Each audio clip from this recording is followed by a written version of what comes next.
பெண் ஒரு வித்தியாசமான பிரச்சனை. ஒரு நாள் நடக்கிறது, அடுத்த நாள் காலையில் எழுந்தால் அவங்களுக்கு அதில் நினைவில் இருக்காது.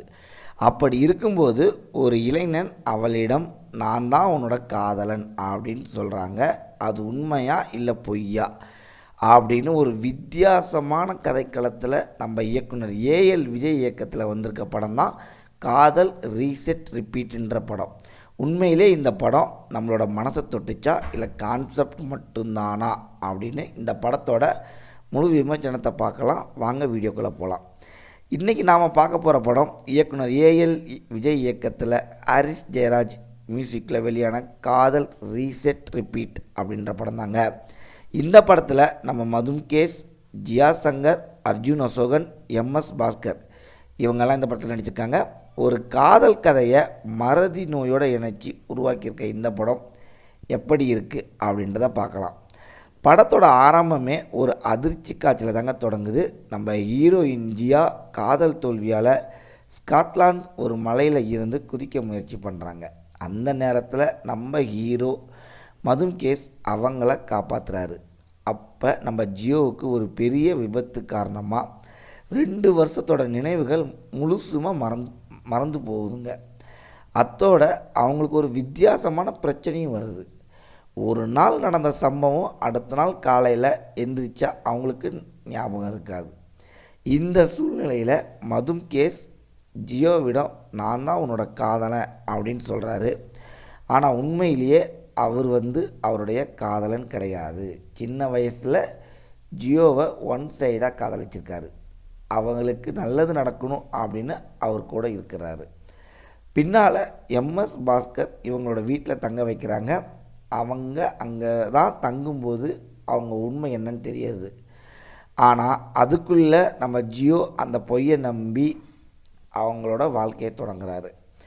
அப்படி இருக்கும்போது ஜியோவோட உண்மையான காதல் மீனும் வாழ்க்கையில் வருது. இப்படி வரும்போது ஜியோ யாரை காதலிப்பார்? மதும்கேஷ் காதல் ஜெயிச்சிச்சா இல்லை ஜியோவோட பழைய காதல் ஜெயிச்சிச்சா? இதுதாங்க படத்தோட மீதி கதை.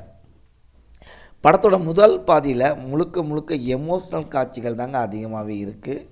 ஜியோ இந்த படத்தில் மிகவும் முக்கியமான கதாபாத்திரத்தில் நடிச்சிருக்காங்க. அவருடைய மௌனம், எமோஷ்னல் ரொம்பவே அழகாக நடிச்சிருக்காங்க. சொல்லப்போனால் இந்த படம் 2 ஹீரோ இருந்தாலும் ஹீரோயினோட படமாகவே தாங்க இருக்குது.